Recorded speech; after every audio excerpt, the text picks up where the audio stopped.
What's up? What's up? What's up? What's up? Fellas, what's up? What's up? What's up? What's up? What's up? Ladies, I haven't sung in a while, so I just figured I'd start the scene. That was awful. I love everything about you, and you're usually a really good singer.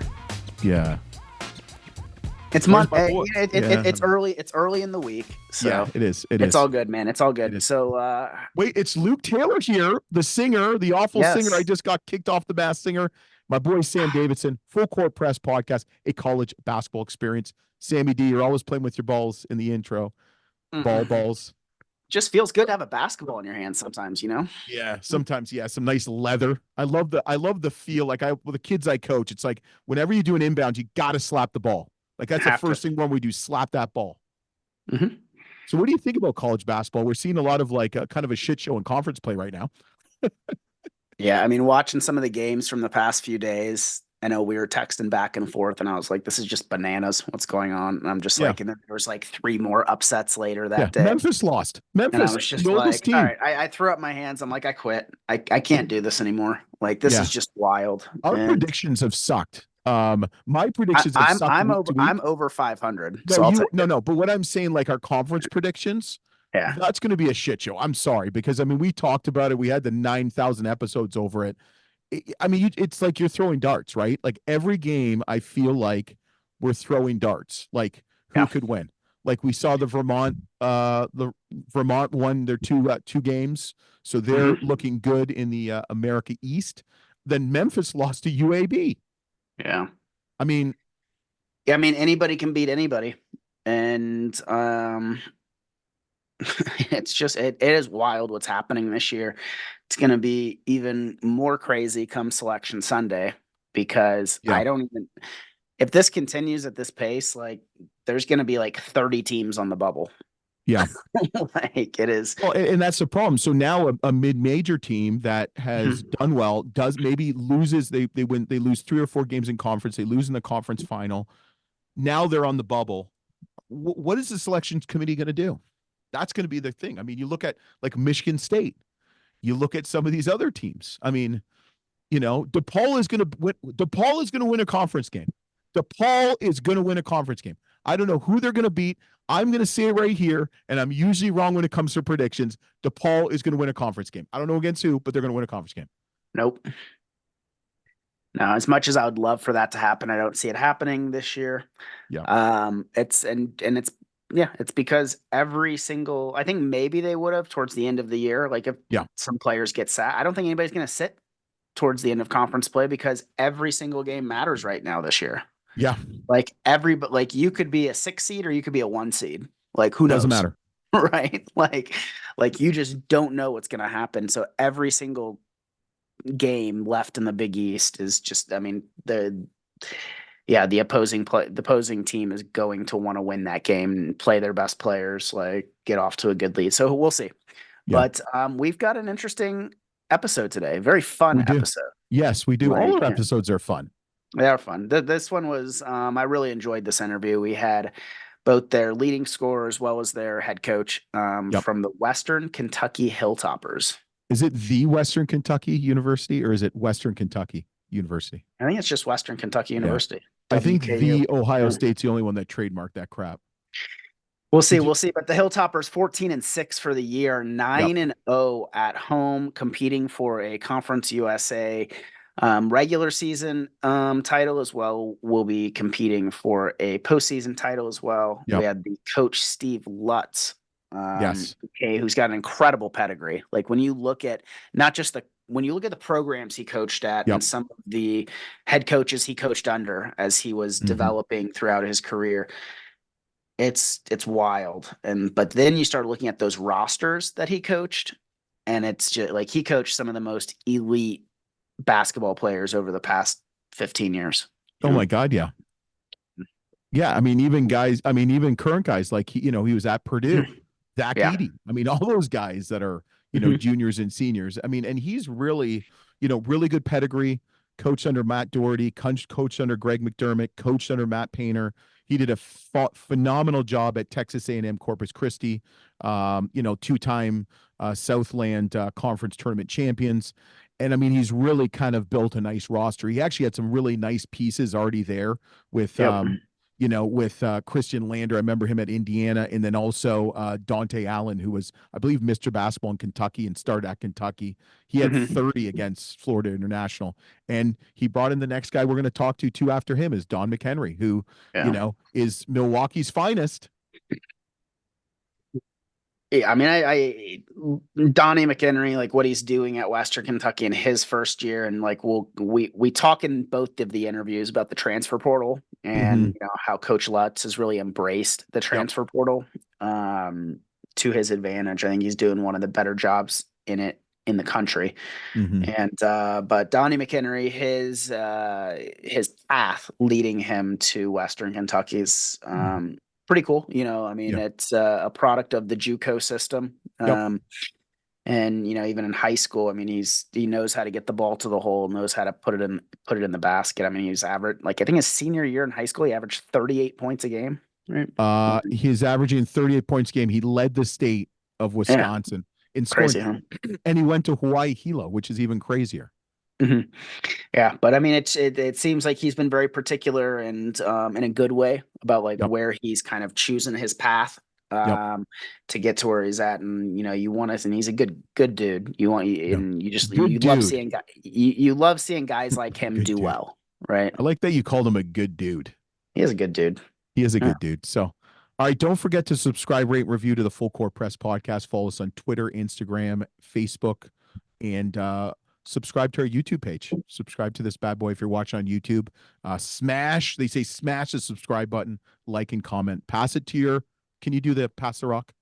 We're going to talk Pass about the that pass rock. the rock. And all right, enjoy listening to the Western Kentucky University Hilltoppers, which is the Big Red with Coach Lutz and star player Don McHenry. All right, Sam, we got a great guest. We've got Milwaukee's finest, and it ain't old Milwaukee.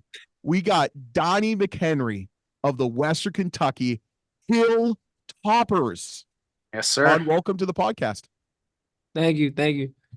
Thank you. How's the weather compared to Milwaukee? It's cold today, but it ain't Milwaukee type cold though. Yeah. Milwaukee way a little bit more colder. Yeah. Yeah. So Sam, he's kind of a rarity. He came from junior college. All we hear about the transfer portal is all these guys transferring, but we have a guy that was first team All-American last year at Indian Hill. I don't know if you remember Indian Hill. I mean, they've been a powerhouse. I mean, when I went to JUCO out college, of Iowa, right? yeah, when I was in college, I mean, they were a powerhouse and they still are. Don, you're leading the Hilltoppers in scoring. I guess, what did you expect this first year at Western Kentucky? I didn't really know how it would go like for myself individually. I knew it was like for me, I knew it was like the best spot for me, and I knew it was a good chance to play and come in and contribute to winning right away. I knew that for sure, which led me to the decision to come here though. But I ain't know I ain't know exactly how it would go though for sure. Yeah. Can you talk a little bit about what that transition was? Obviously like one of the best JUCO players in the country, it's we love talking about successful products of JUCO, right? And what that transition and how that happened, right? And if it's been a dream of yours to play Division I, and those conversations with Coach Lutz that happened, and you talk a little bit about the process. Yeah, like coming like straight out of like during JUCO, like we weren't really at our JUCO, we weren't really like too much like too big on into like the recruiting and what schools is on. It's like during our season, we was kind of focusing locked in. So like it wasn't until like after our season ended, like after the national JUCO tournament, to where I was like talking to schools and stuff. And when like Western Kentucky came about, it was just seemed like a clear cut, like, yeah, this the one for me type of thing. And I think like the JUCO built me up like for this. Like it was a smooth transitioning, like with the workouts of D1 and just like JUCO, like it prepped me real good for where I'm at right now. And with my JUCO head coach coming here as well, it played a big part as well. And it just made me like already know like, yeah, this is like was good for me. So the transition was kind of smooth. I feel like this Western Kentucky is kind of just like a bigger, more resources type of Indian Hills to me. Like that's how I feel. So it was real good. Yeah. Yeah. But what I want to know is why the hell would you transfer from Hawaii Hilo? I mean, can you imagine the weather there right now? Yeah, that's what everybody say. Yeah. Yeah. Yeah. But it So how was was just that process going from Milwaukee to Hawaii? that was rough for me at first. Like just like how far it was, the culture shock and kind of just like me not wanting to go D2 anyway, like right away like that. That's not what I imagined for myself, but it was in God's plan, so that's what it was, and I just had to stick it out. But when I first got there, it was real rough just being that far. That was my first time being away in the first place, and all the way out there, it was kind of rough until I like started getting used to it a little bit, and it was cool. The weather was the best part for sure. Yeah, yeah. So I want to talk a little bit about Western Kentucky's season so far. You guys are 14-6, 9-0 at home. You guys are really dominating at home. But first I want to talk about like your playing style, right? I mean, you've been an elite scorer since I could research you, which goes back to your high school days. Like I saw you were averaging like 38 points a game in high school, which is just insane. That's it? And yeah, right. 38? Come on now. You expect Yeah, I 50 to mean be like it's good. yeah. I mean, you're one of the most fun guys to watch in Division One right now. You're fast, you're quick, you're lefty. We love lefties on this show, and but you know how to put the ball in the hole, right? So like, how does your playing style fit in with Coach Lutz's process and kind of the blueprint that he's put onto the program? And were you expecting to kind of gel so quickly in the season? Um, I didn't, not necessarily. I didn't think it would be going like I didn't know if I was going to be playing as good as I did. Like, my other college year, everybody was telling me like D1 different, like it's a different level. Players are better and stuff like that. So no, I didn't necessarily think like it'd be going as good as like my previous college years. But yeah, as far as like knowing like my play style fit, like the way Coach Les plays, like I knew that was like a good thing because I know like at Indian Hills we play fast and I'm a fast, like slim kind of guard. I play fast and that fits like right well with the way I like to play as well. So I knew that was good for sure. Sam, what is your infatuation with lefties?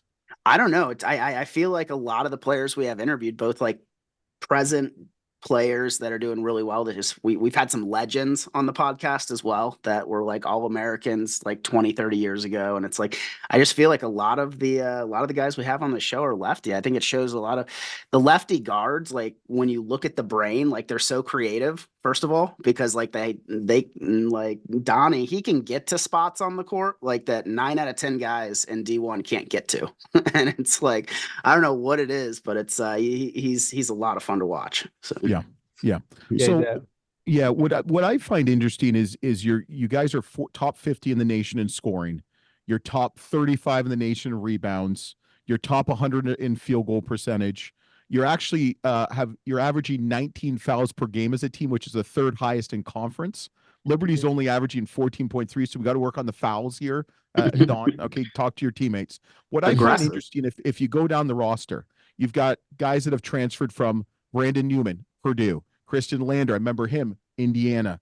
Dante Allen, I believe, was Mr. Kentucky. He transferred from Kentucky. Rodney Howard, Georgia Tech. Jalen Jackson, I believe, came with Coach Lutz. You got a lot of transfers. What do you think the key has been to gelling so quickly? And, you can see it on the court. Like you guys are passing the ball. Like you guys play smart basketball. I just watched your last game, which was, a really good game at home, a really good win at home.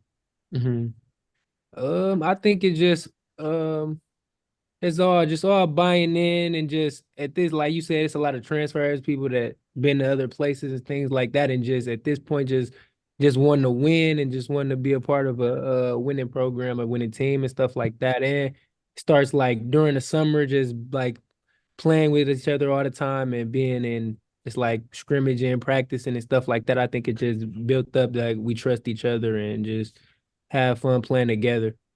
Yeah. Mhm. Yeah. So you guys are 9-0 at home. Like, what is that home atmosphere in Diddle Arena? Like, I mean, is that something that you were looking forward to? Is it pretty special out there? Yeah, it is. It is. I really haven't played in front of. I played in front of some big crowds, but like here at home, it's kind of like amazing when you just come out to warm up and stuff. And the atmosphere is crazy though. It give us like a extra boost almost for sure. Yeah. Yeah. I would love to come watch you guys play, but I've got a warrant, I believe, for an unpaid speeding ticket in Bowling Green, Kentucky, like 30, probably like 25 years ago. No, I'm really not joking.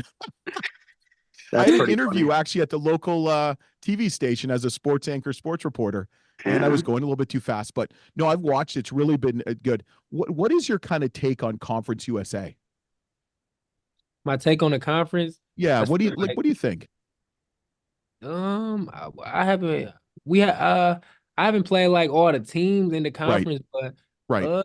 it's good for sure. I know for sure it's like it's a lot of really good defensive teams. It's a lot of teams like as far as we've been on the road, like it's been crazy atmospheres as far as that. I So guess what I'm coming down to, what do you guys think about Sam Houston State? I believe that's your next game. You lost by 4 on the road. What do you think, and what can fans expect this week from you guys to kind of revenge that loss at home? what we at home. We at home. We don't really lose at home. We don't plan on doing it. So Hmm. you should just expect us to come out playing hard, even more, a little bit more hard since they got us the first time and just to get this win. As Isaiah Swoop said, we're playing at the crib. That's what I Yeah. said, Isaiah Swope. Yeah. So, That, Yeah. that was a good one. That was a good one. yep. Yeah, on a lighter note, so I was looking, obviously, we've already talked about like Indian Hill and Hawaii and all that. So you go from, what was your first? I want to go back to Milwaukee Academy of Science, and this is on a Mm. lighter note. What was the mascot of your high school? It was like we didn't have an actual mascot, but I think a Nova was like a star or something like that. Yeah, Um, I'm not. I forget to it's be all honest. good. It's all good. So you go from Milwaukee Academy of Science, then you go to Hawaii Hilo, which were the Vulcans, and Yeah. then you transfer to Indian Hill, which were the Warriors. Mm. And now you're the Hilltoppers with Big Red as the mascot. Yeah. Tell me your thoughts on Big Red, because it's obviously like one of the most beloved mascots out there. A lot of It's a question marks and things like that about what is it, who is it? Like Yeah. what are your wasn't it like thoughts a on Big red Red? blob? It's like a red blob. Yeah, Hmm. like I love it as well, but I also got question mark too. Like I still don't really know exactly what is a big red or like I don't really know, but I like it though. Yeah. Yeah. We'll have to ask Coach Lutz about the big red too, or we've already asked him or what have you. So we do this thing. Sam, would you like to set this up for me as my point guard right now? Absolutely, absolutely. So Donnie, what we do is we do what's called like a little shot clock. Usually goes longer than a shot clock, but it's gonna be like 6, 7, 8 questions. LT's gonna ask them, fire them off. Quick little one word, one sentence answers, whatever. First thing that comes to your mind, just let us know. Okay, sound good. Okay, you ready? Here we go. One word to describe Western Kentucky. Fast. Fast. Okay. Favorite college team and player growing up. College player, college team growing up. Who'd you cheer for? Tyler Eulis when he was at Kentucky. Okay. Okay. Toughest arena or game environment that you've played in so far in your career? Wichita State. Ooh, the Shockers. The Shockers. That's a good one. How would you rate the food in the cafeteria at Western Kentucky? 9 out of 10. Ooh. Ooh, what are some of your favorite options?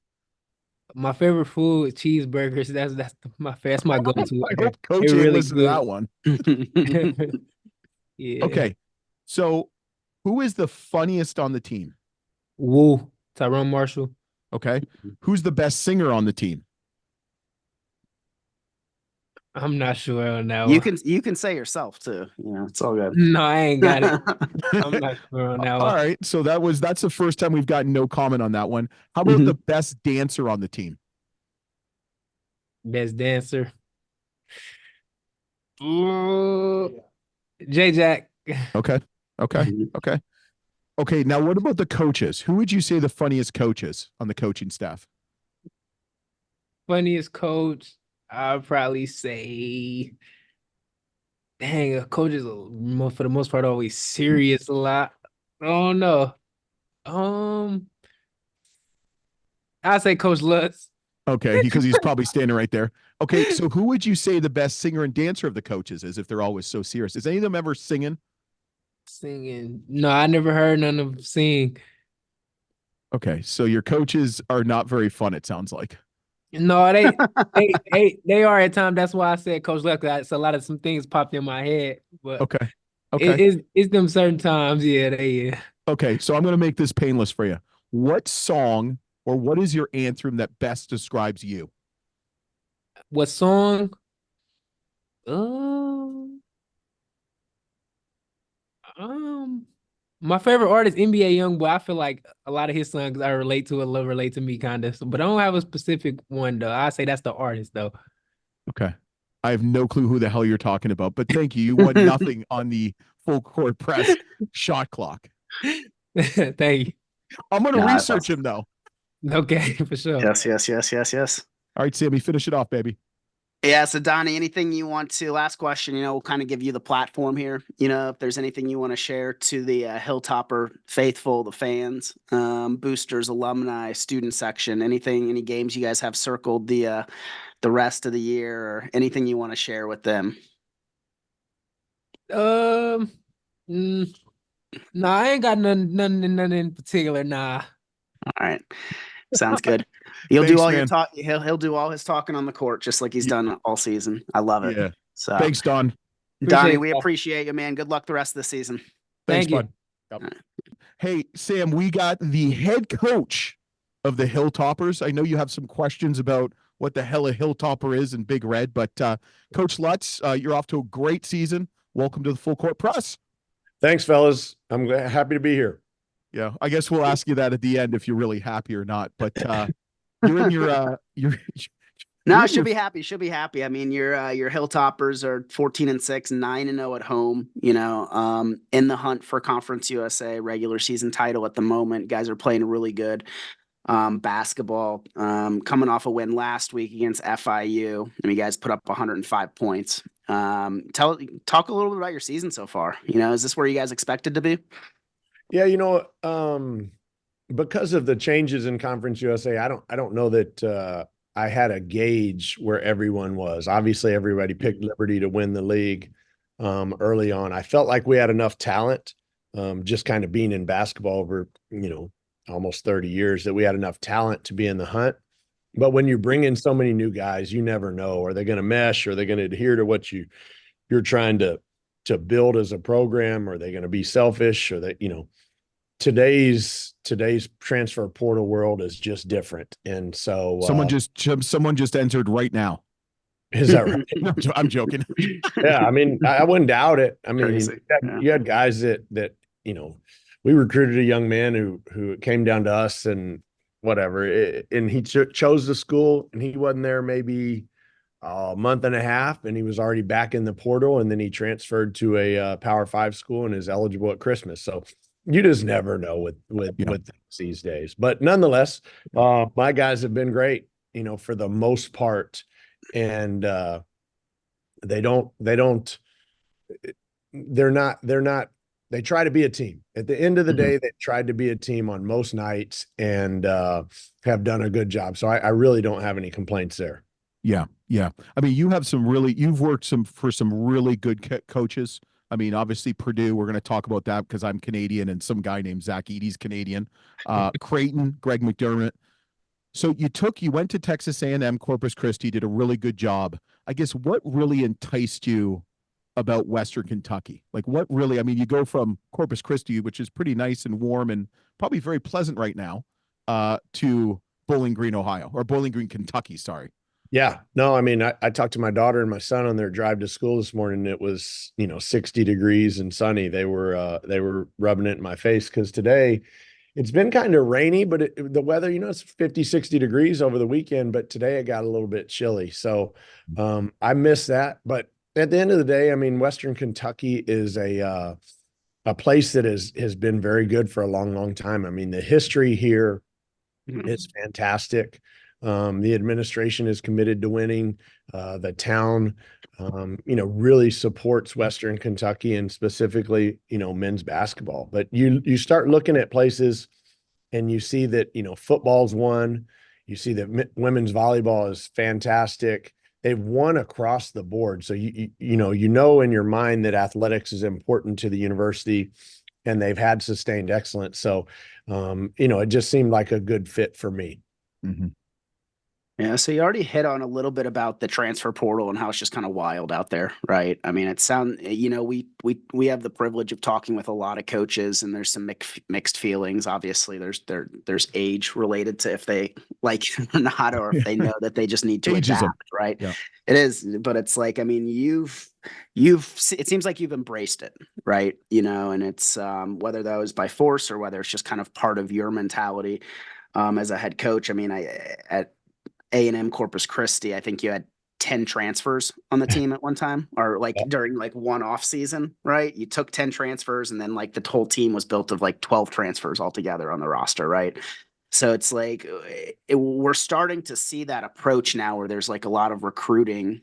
I wouldn't call it, I don't know if you call it recruiting or not, but it's less going to AAU games in high school and really seeing who's available, who can fill spots on your roster. So how does the transfer portal kind of fit into your overall blueprint as a head coach, and where do you kind of see that going in the future? Man, I don't have the perfect answer for you there. I mean, because like you said, at A&M Corpus Christi, we took 10 transfers, and that was one of the highest in the country. I mean, we were top 5 in the country in transfers, but that was coming out of COVID. The lucky thing for me, after year 1, those guys didn't transfer on me. And so I had everybody returning. So then I come here and we took 9 transfers, and now the rules are changed, though. I mean, would I like for all these guys to return? Sure. But the rules are changed. So now they can absolutely freely transfer. So I'll be curious to see how all of this pans out. I mean, we've got a great place. These guys are treated like kings here. The school's good. Basketball's good. Conference USA is awesome. But at the end of the day, man, in the handshake line, there's a lot of recruiting going on, whether it's Power Fives or NAIs, or it just is. It's happening. So I've always believed that you got to go with the flow. And if we're going to let these guys transfer all over the place, then let them transfer. Don't hate them, embrace them. If they want to go, let them go. If they don't want to be a part of our program, then that's okay. Find somebody that does. And then, with those guys that want to be a part of your program, coach them and do your best with what you have. But I would love to recruit high school guys like we did at Purdue and build it where you have, 3 freshmen, 4 sophomores, 4, you know what I mean? Like Zach Edey, I'd love to coach Zach for 4 years, 5 years, whatever that number is, but it just doesn't happen as often anymore, and especially at this level.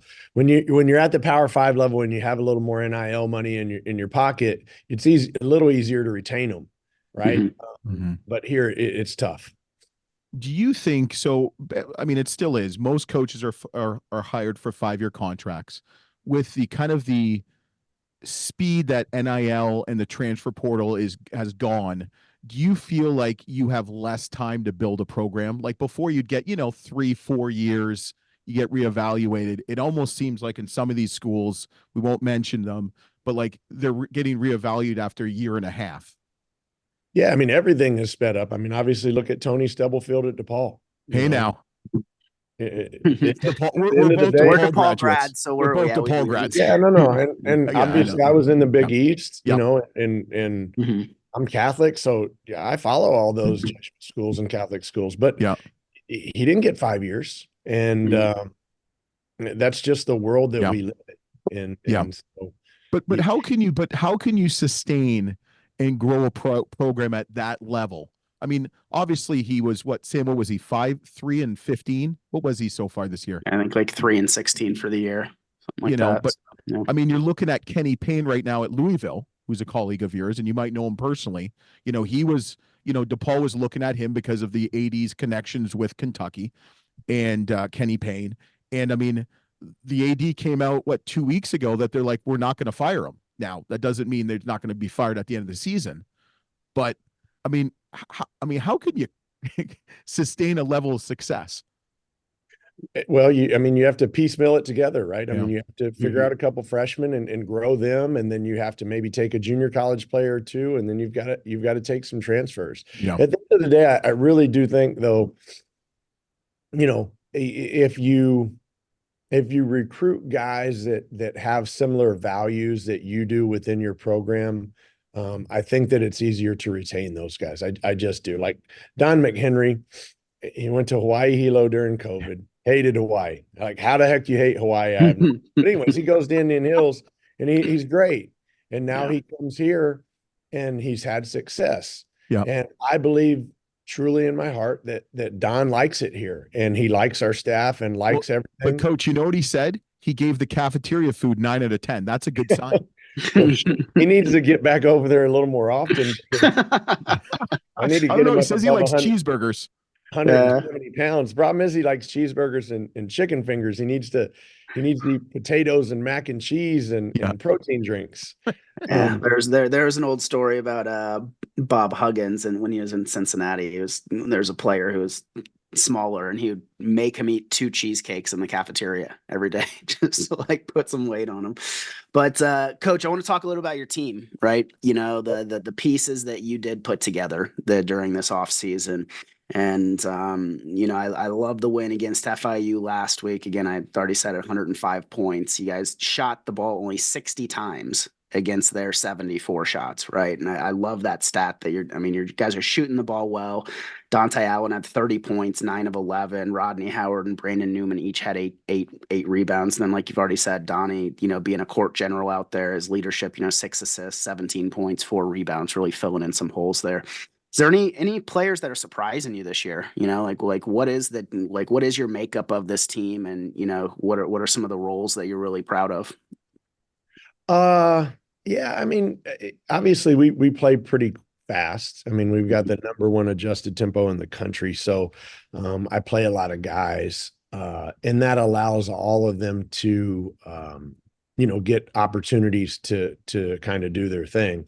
In terms of roles and those sorts of things, I really still think that we're evolving in that area.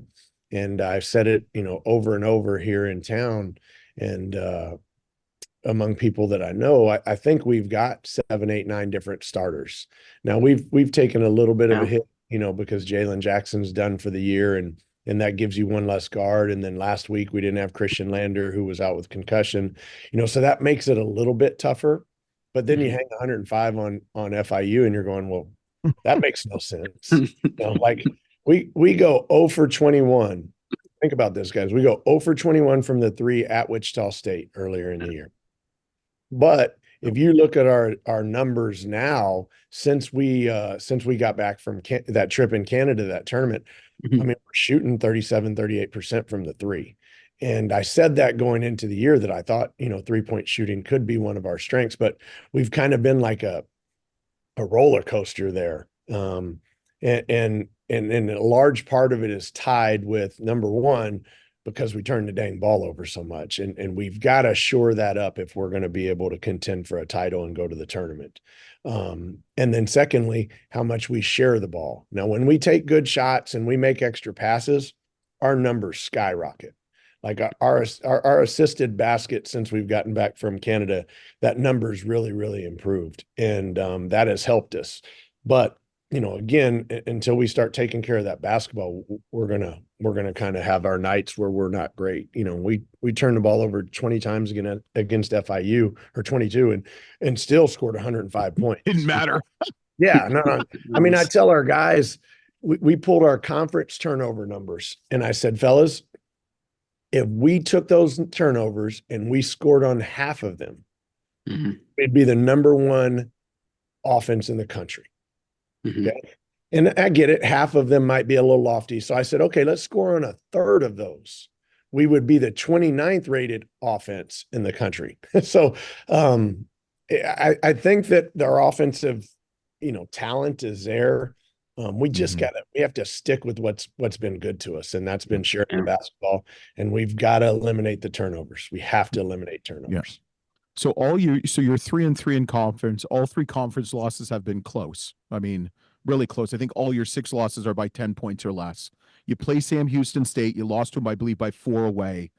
What is your kind of impressions been of the Conference USA so far with the 6 games you've played? And what are some things maybe differently you're going to do to kind of obviously turn that, the loss into a win? Yeah, I think the league's strong. I think that the league defensively is very, very strong. I mean, there's very few teams that don't play really, really, really good half-court defense. Now, with that being said, obviously FIU plays fast and runs and traps and presses, but everybody else, for the most part, is a really good half-court defensive team. New Mexico State's UTEP is number 1 in the country in turnovers forced a game. Mm-hmm. Yeah. New Mexico State's in the top 5, if I'm not mistaken. I mean, you've got a lot of really good basketball teams on the defensive side. And, obviously that doesn't bode well for us because of the turnovers. But to finish your question, or to answer your question, I think that, 3 wins, 4 wins, that might not get it done as the league champ. I think that there's going to be anywhere 3, 4, 5, 6 losses on the league champs record, just because when you go to New Mexico State and you go to UTEP and you go to Liberty and La Tech and Jacksonville, I mean, those are hard places to play. Yeah. And if you look at our league, everybody has pretty much taken care of business on their home courts. So that's a big deal moving forward, and we've got we split. I think we've got exactly 50% of our games still left on the road. We've got to figure out some ways to win on the road. Right. And we're not going to be able to do that if we don't, take better care of the basketball. Right. Your conference is really strong. I know Liberty's has struggled a little bit, but Liberty started off really well. Louisiana Tech's looking really good. New Mexico State almost beat New Mexico, which is red hot right now in the Mountain West. So, I mean, it's a good conference. And, it's unfortunate because you might only get one bid. I mean, unfortunately, with how the NCAA is gone, and then also the NIT, and we don't need to bring that up because that's a disaster in what they did. Do the kids understand like the ramifications of maybe being out of Western Kentucky in conference, realizing like every minute? And why I'm asking this, against the FIU, I watched that game. You guys were up, I think, 18 or by 20, and you were still coaching them like the game was tied. And I remember the announcer saying like, well, there's Coach Lutz. He's not happy about something or something along those lines. I mean, you obviously understand the importance. Do these guys understand how every possession counts? No, they're 18 to 22-year-old kids. No, and the announcer was right. I lost my mind, but I lost my mind on those guys on Saturday against FIU with good reason, because the week before at New Mexico State with 15 minutes to go, we're up 23 points and we lost the game. Right. And so we lose the game at New Mexico State last week. We're up 23 with 16 to go. And we, again, I was talking about being selfish and sharing the ball and those sorts of things. And we take a couple bad shots. We turn the ball over. They hit a couple threes. Now you give them a little momentum, and 5,000 people are going crazy in the Pan American Center. Yep. And they hit a shot at the buzzer to beat us, and rightfully so, man. When you don't play the game the right way, you deserve to lose. And so, that was a big thing against UTEP that I focused on with the guys. And I thought we played hard enough against UTEP to win the game. But again, we turned the ball over when it mattered. And so against FIU, we get up and those guys start coasting and they start messing around a little bit and turning over the ball. And we had 3 possessions in a row where it was bad shot, they score, turnover. And I had to call a timeout and remind them that, hey, this just got us beat a week before. But no, to answer your question, these guys, shoot, they're thinking, hey man, we already got 86 points or whatever it was when I called that timeout. This is cool. We're going to keep hooping. That's the way they think. Talk a little bit about that home atmosphere at Diddle Arena. It's you guys are 9-0 right now. It seems like you guys have with, as a college basketball fan, it's hard to follow players because of what's happening in transfer portal, right? But so you're really becoming like, very like loyal to teams more than anything right now. Mhm. And it Yeah. seems like what's happening in Bowling Green and with the Hilltopper faithful and all that, you came into a situation where they have a really strong, loyal fan base, right? And For so, sure. yeah. Yeah, for sure. I mean, obviously they've had a lot of success for a long time. Mhm. And Coach Stansbury had some really good teams and really good players, but they're thirsty for an NCAA tournament. And at the end of the day, that's where you get measured around here. Being 9-0 at home is great.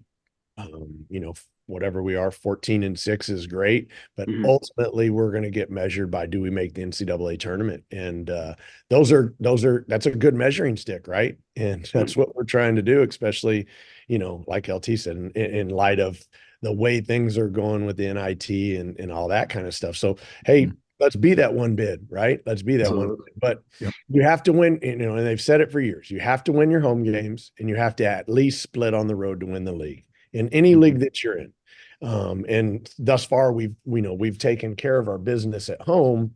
Now we've got to do a better job on the road. I mean, obviously I talked about losing at New Mexico State and, having a 23-point lead. Well, think about your record now. If you win those two games, you're at 5-1 with everybody else in the league. Yeah. So the margin for error is very, very small, just like in the Big Ten or the SEC or whatever. But our fans have been great. They've really supported us. I think they like the way we play, because we do play fast and we're aggressive defensively, and they value basketball and hard work.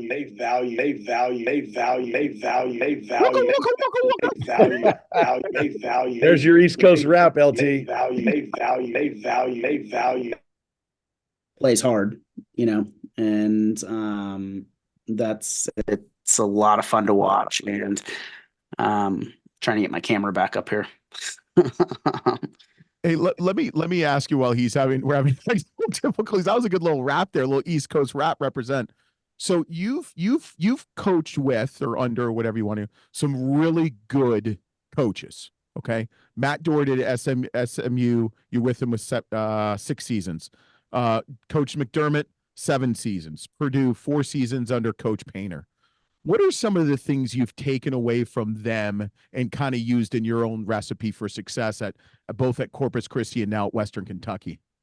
Well, I think you steal from everybody, right? And you missed a guy on there named Danny Casper that I worked for 10 years, and Jeremy Cox that I worked for a year. Mm-hmm. Like a lot of what I do defensively is Coach Casper's stuff, and mixed in with some of the stuff we did, at Purdue as well. And then a lot of the offensive stuff came from SMU and especially from Creighton.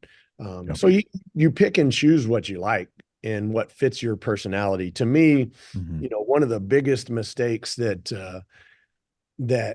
you make as a coach is if you try to coach like Matt Doherty. Matt Doherty knew the Carolina break and the Carolina system backwards, forwards, up, down, sideways. But I don't know if I want to hit the wing and back screen the trail man and then go to I didn't want to play that way. I liked a little bit more maybe the way that Greg McDermott played in transition. So I'd take a little bit of each and kind of tweak it to the way that I felt was best for the program, number one, but also what fit me. And I'm on the basketball floor especially. I mean, I'm an aggressive person, especially on the defensive end, and I try to keep it as simple as I can. And what I mean by that is your best opportunity to score is against an unset defense in transition. And so if we can get a turnover and turn it into quick points, your highest percentage play is the dunk or the layup. If not, it's a step in 3. So you get all of those in transition. So it just makes sense to try and get as many possessions like that you can. It ain't rocket science. Yeah. You don't like the 4-step back 3-pointer from NBA? not if I don't have to. Oh my God. So we talked a little bit about your pedigree, Coach. Some of the players who you've had the honor of recruiting and being around, throughout your career. We mentioned Zach Edey a little bit. I was a big Doug McDermott fan at Creighton. who would you say is the best player that's played under one of your teams, as an assistant or head coach? Man, I've had some good ones. I mean, Yeah. golly. I mean, Doug was National Player of the Year in college, Mhm. obviously. So was Not Zach. bad. So those two guys, you have to hold them in high regard. But like Jaden Ivey, I mean, he was Oh, in the draft. Carson Edwards, those guys are really good players. We had Kyrie Thomas, we had Justin Patton, both got drafted at Creighton as well. But then you have guys like Maurice Watson, who was a little point guard for us at Creighton, who's playing overseas, who he didn't get drafted, but he was a really, player. really good college player. You Yeah. know what I mean? Yeah. And even back, I'm trying to think, even back at your NAIA days, I mean, we had some guys that were mid to high major players that just are that level for whatever reason. So I've been lucky. I've had a really good players. I've coached really good players. I've been around them, and that's why I've had the success that I've been a part of, is because we had good players. It was good coaches too. Yeah. Good players. And it was fun. I mean, it was I knew the transition with the different programs that you were a part of leading up to Western Kentucky, but when I started looking at the players that were on those rosters, I was like, holy shit, man, this is like you've been around some of the most elite college basketball players the past 10, 15 years. Yeah, been lucky in that regard. I've chosen wisely in the jobs in the places that I've been and worked. Yeah, I remember the NAIA in like the mid 90s and the early 2000s was like you had guys, both football and basketball, that were freaking ball players. They just something happened. They got arrested for something, or just not a great situation, or they didn't have the grades. I mean, I went to Arkansas Tech, which was Gulf South. Okay. So like North Alabama would win like multiple national championships in football because their whole team was like transfers from Alabama, Auburn. I mean, we had guys that were like, all conference at Wyoming and got drafted and stuff because something happened. And I mean, NAIA basketball and football was good. Yeah. I've got a question and comment, I guess. So you graduated from DePaul, but you went to Arkansas Tech. How does that work? No, wait, it's even better. So I went to Arkansas Tech for a year. I transferred to University of Illinois, Chicago. Okay. Graduated there, undergraduate, and I have my master's from DePaul. And I actually coached that clown. So when you're talking about like these kids, now you can appreciate the shit I had to go through coaching his ass on the tennis team at DePaul. That's funny. No, it was fun days. It was fun. You talk about like NAIA. When I played in college at Texas Lutheran, we played Oklahoma City University. They had Smokey McCovery, Eric Manuel. Big guy named Dallas. They had a really good player that went to my high school named Tony Terrell. Those guys won a national title there with Win Case or Daryl Johnson or both. I don't remember. But I mean, we played them. I'll stack that team up against anybody. That team was loaded. Yeah. And, Scottie Pippen played NAIA. Yeah. Central Arkansas was NAIA. That was one of our rivals. So it's good ball and good, really good basketball. It was fast too. Oh yeah. I remember Oklahoma City. There was someone else that was really good, and I can't remember who it was back then, but here nor there. So here nor there. So Sam, you want to set it up for Coach, and I'll kind of get him going? Yeah, for sure, Coach. So LT does a little thing called the shot clock. We're going to ask you, he's going to ask you about 7 or 8 questions. Just quick little 1-word, 1-sentence answers, whatever comes to mind first. And we'll have easy some fun enough. Yeah, easy enough. Just don't ask me what's good in the cafeteria. No, that's cool. I'm not going to also rate your wife's cooking either. So 1 word to describe Western Kentucky. Beautiful. Yeah, look out that window, Coach. Yeah. 1 word to describe Coach Darren DeVries. A firecracker. That's funny you say that, because we had him on the podcast and I asked him who hit harder, his brother or his sister. And I don't know if he liked that question or not. Both top athletes in the family. So. Yeah.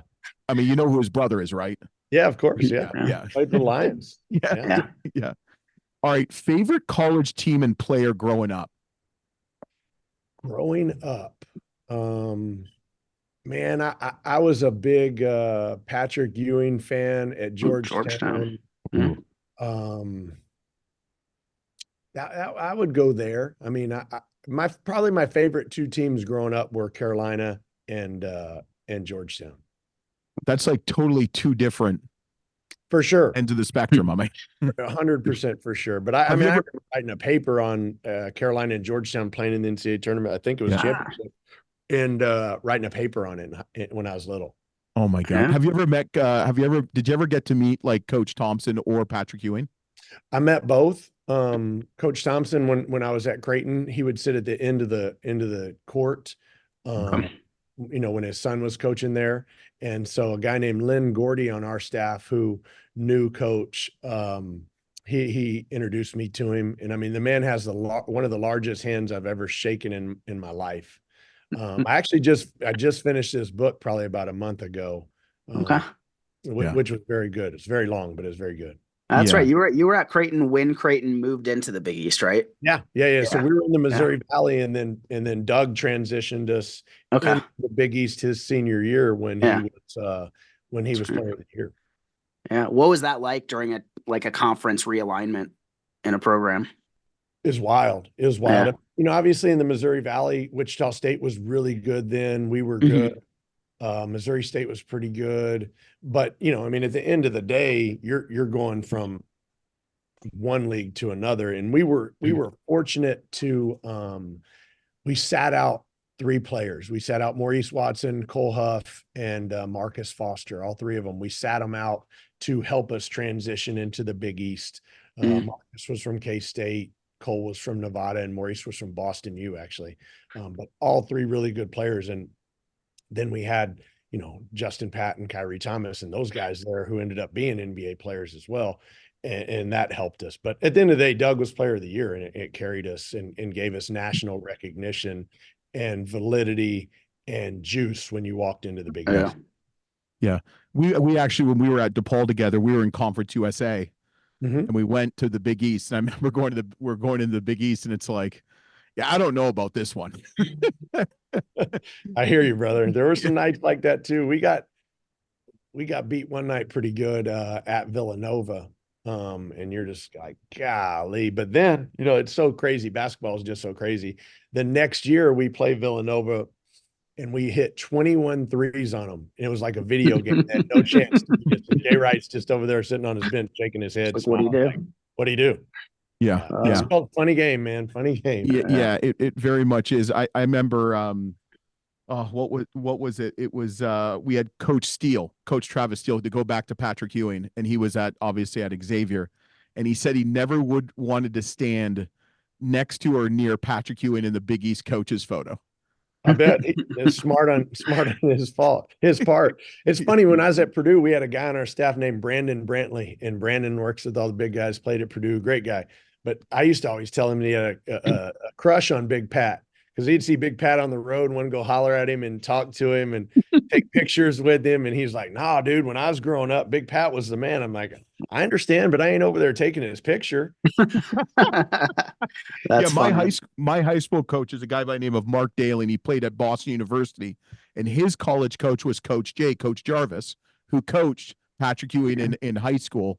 And he would share some stories that Coach would tell him. I mean, Patrick Ewing was a big individual, and in high school he got some unfortunate kind of some of the stuff that happened to him. But man, he was a damn good player. But all right, so toughest arena to coach in, either you've only been Conference USA for a little bit. So what is the toughest atmosphere arena you've coached in, either assistant or head coach? Boy. As an assistant coach, I would say Michigan State was always pretty good. Villanova on campus at Villanova was always really hard to play at. Those would be top 2. As a head coach, in Conference USA, and I haven't been everywhere, right, would say that New Mexico State and UTEP kind of jump off the page thus far. Yep. Okay. Who was the recruit that you signed that was the toughest to get? The toughest to get? Yeah. I was going to ask you what's the strangest or funniest recruiting story, but I've already asked that. The best one was we had some funny ones, huh, Sam? Like Donnie Jones was a good one. Who was the People one saying like they were like allergic to food, but they ate it because like the mother made it for them. Oh, that was Coach Shirts, the chili. No, it was an awful chili. That's what it was. Oh yeah. I mean, those are like you'll be doing home visits and they'll bring out stuff and you have to eat it. I don't like coffee, so I went to recruit Michael Mulder at Kentucky, Vincennes JUCO when I was at Creighton and drank a bunch of Tim Hortons coffee in Canada because his mother, that's what we were supposed to do. But LT, because you're Canadian and all that, and you like Edie so much, let's go with him. Edie's an interesting story because, they come up with these NCAA academies. Yep. And in reality, a lot of the high majors don't go to recruit there. And it was in Houston, and I go to the deal, and there's this big old kid, and we had Isaac Haas at Purdue, and Matt Harms and Caleb Swanigan had been there, so I knew that Matt Painter really liked big guys. So, anyways, long story short, I call Payne after the event. The first day, I go, Coach, man, I just saw this kid, and he's a monster. I said, he's got really good hands. He can run. I said, but he's raw. And Payne's like, whatever. We didn't really, really need a big guy at that point, or we hadn't decided it. Well, then about maybe 2-3 weeks later, we decided we wanted one. So that year coming out was Hunter Dickinson, Colin Castleton. Hunter went to Michigan. Colin went to Michigan too. He did, but transferred to Florida. Yep. Ryan Kalkbrenner and Zach Edey. Those were the 4 big guys that we recruited. So Kalkbrenner went to Creighton. Yep. Other 2 went to Michigan, and Edey came to Purdue. And, Zach was rated 450, 480 in the country. Nobody really recruited him. Came down to us and Baylor and maybe Seton Hall. Hall. And now, he's going to probably be back-to-back player of the year, and he's going to get drafted in the spring. So you just never know. Recruiting. So what you're saying is Coach Painter sends you a nice Christmas gift every year? You're damn right he does. I mean, Zach just got his 2,000 point against Rutgers yesterday, and Paint and I were texting back and forth. He buys the Miller Lights when I see him, that's for sure. He's Catholic when he says Miller Lite. All right. Coach, give me one word to describe Don. Don McHenry? Yeah. No, One Don word. King. I want to say TikTok because you got to go watch him on TikTok. He's a different person on TikTok when he gets to rapping and doing all that. I'd just say he's a bucket. Yeah, it's a good one. He's a bucket. Okay. I like that. All right. Who would you say is the funniest player on the team? It's not even close. Tyrone Marshall, the one they call Woo. Yeah. That's who he said. Yeah, he didn't hesitate. Who would you say the best singer on the team is? I don't hear those guys sing because there's a difference between singing and rapping. You know what I mean? You start talking about rapping, I think Don's pretty good, but I don't really hear him sing a whole lot in the locker room. Yeah. Yeah. Who's the best dancer of the players? Again, I don't socially, I don't go to the club with them, so I have a hard time answering that one. When they get in the locker room, after game and they start trying to get me to dance or they start hopping around, I'd say Tyrone Marshall's pretty good. Jalen Jackson's been pretty good that I've seen. Those would be my top 2. You're gonna have to adjust your questions because guys don't sing anymore. You got to get with the generations. Yeah, someone else said that. Which coach said that, Sam? There's like, I don't know about singing, but rapping is definitely so and so. Can't remember who that was. Coach, who is the funniest coach that you've either played for or coached with? Painter. Yeah, Painter's got a really good sense of humor. Dry, but very good. He's really. You're starting to see it more in the media. He's making some comments like, okay, this guy, because I always pictured him like a Gene Katie type, because which he's not. I know he's not, but like you always think like Indiana, you always think of Bobby Knight. Okay. Purdue, you always think of Gene Katie, just because, like, if you look at Gene Katie, and I've heard, like, from Dan Dockich, said he was a really nice guy, really funny. You just don't get that persona. And I don't say Painter's like that either, but it's just like you get that Purdue persona probably. At least I do. Sure. And I get it. And that's just part of it. But Yeah. usually what you get from Coach Painter in those interviews and those podcasts and stuff like that is you'll get a snippet of it. Like there's a bigger story that we've had or conversations about in the office, or he's had conversations or told stories, and he just kind of tells you a little bit. So you actually got to kind of pay close attention to him. But no, he's a funny guy. Mm-hmm. All right, last question, Coach. And this is always kind of a, I mean, there's some coaches that have just come right out and said it. There's some that we're still waiting for the answer for. I'm not going to say who it is. Coach, what song best describes you? Oh, shoot. Best describes me. Or like, what would be your walkout song? All right, now I'm going to give you a little bit of a story. I like Jimmy Buffett, guys. I'm a Buffett guy, Parrot Head, all that. And so these guys are always talking about this song and NBA Youngboy and this and that. And so I let them play whatever music they want while they're stretching. Like that part doesn't bother me. So we get all kinds of crap on the loudspeakers. So they asked me the other day, what's my favorite song? And I'm a big Kenny Chesney fan as well, but Jimmy Buffett's kind of my guy. And I say to him, my favorite Jimmy Buffett song is It's My Job. And that's obviously not one of the hits, but I used it to them and I said, you know, he talks about a street sweeper who's whistling as he's doing his job. And Jimmy says to him, or the guy on the street says to him, why are you whistling? He said, well, I'm just happy to do my job. And so I'm telling the fellas, and they're not really feeling it because the music is not their kind of music, but I'm telling them the story, like, guys, do your job to the best of your ability, smile, have fun, don't bitch, don't complain. And if we'll all do these things, man, we're going to be great. But you have to do your job to the best of your ability every single day. So it was a little bit of a flop because, you know, they would maybe understand Cheeseburger in Paradise or Margaritaville or something like that. But I think I got my point across to them. But I think that's me. Like I do my job every single day. I come to work 95% of the time with a good attitude and don't bitch and complain. And try to outwork people and figure out, you know, ways to position our team to be the best that they can be and not worry about what we don't have. Just let's focus on what we do have and let's do really well with it. Yeah.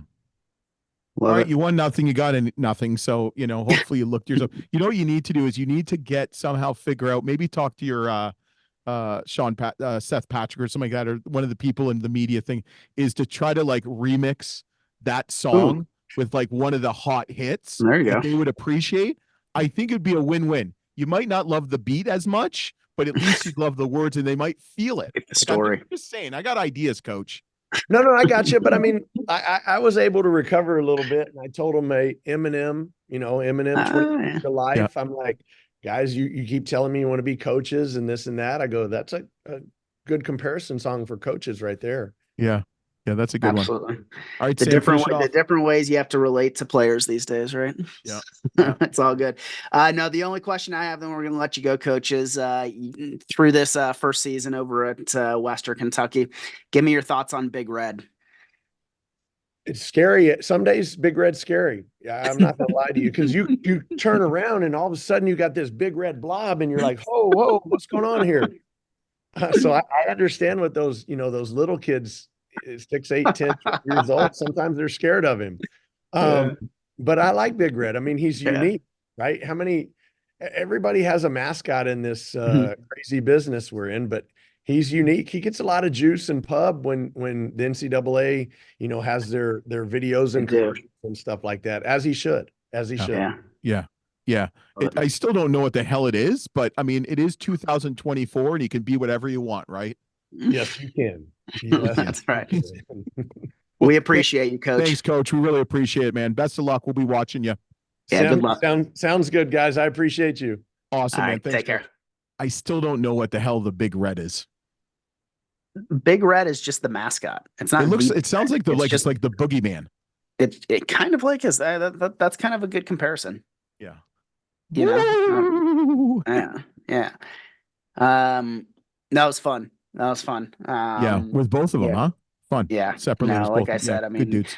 Donnie McHenry, good guy, good dude, whatever you want to call it. You can tell how grounded he is, and what I love seeing about programs like the one that Coach Lutz is building at Western Kentucky is you see a lot of new guys coming in and they're working together as a system so quickly, right? Mhm. You know, and I think that's pretty rare in the country that you're getting this many transfers. And you know, it did not take this team very long to start winning games and putting up numbers, man. I mean, like to drop 105 points last week with only 60 shots. Like, I mean, they shot 59% from the 3-point line last week. Like, I mean, this team could beat anybody, right? Like it is. And so, I mean, and Coach Lutz's humility, you know, about, you know, where they need to improve as a team with the turnovers and things like that. But good head on his shoulder. I'll be cheering for this team the rest of the season for sure. Yeah, even though you picked Liberty to win the conference. Who'd you pick? Western Kentucky, baby. And I've been wrong so far. So I don't know what that says about you. Yeah, Liberty's struggling though. But that was really good. And it was funny. It was like a blast in the past. And it's just funny the culture he's creating. And, you know, it's really interesting to hear about the transfer portal, you know, how much time he has to grow a program, or not him, but just coaches in general. We had a DePaul reference, which I thought was interesting. And I really like Don McHenry. I think he's just like a pistol. I mean, he can score from anywhere. You know, I love he went to Indian Hill Community College in Iowa, because man, I remember even when I was in college, that has been a powerhouse. Really good program. Yeah, the Warriors, they have put out some good teams. Yeah, good and I love how players. you asked him about all his nicknames, even from high school. He kind of struggled at one. He's like, I don't know. He's like, you know, some of these questions, but it's a really exciting week for hoops. Western Kentucky plays at home against Sam Houston State, who they lost by 4. But there's some really good, like Houston plays at Kansas. I mean, that's really going to be like, hey, welcome to the Big 12, Houston. I mean, you know, and you know how good Kansas is at home. And then you got the Duke, North Carolina. That's going to be, I'm going to watch that game. I think it's at 6 or 6:30 Saturday night. I mean, that's going to be awesome. And there's even some like Tennessee, Kentucky is going to be a great game. Drake at Indiana State. Good basketball as always. It's that time of year. I shouldn't say it's that time of year, because there's been good basketball all year. Yeah, since day one. Like it's been wild, LT, and it's been fun to try to pick and choose some games each week. It's kind of a crapshoot with a lot of these, but yeah, I mean, this interview with Western Kentucky was probably one of my favorites. It's you know, just very laid back, but it seems like Coach Lutz and Donnie McHenry and the whole team, I think this is a program that's just going to keep getting better throughout the year. So, I would agree. So, cool. All right, don't forget to subscribe, rate, and review. Listen to us next week. I know we had 2 episodes this week. We'll be back next week on the Full Court Press podcast, a college basketball experience. And you know what? We love 5-star reviews, so please leave one on Apple Podcasts or click the 5-star button on Spotify. Show us some love. Yeah, show us some love, because we love it. And hopefully you love it too. And pass the rock. And we'll see you next week on the Full Court Press podcast. Let's get it, LT.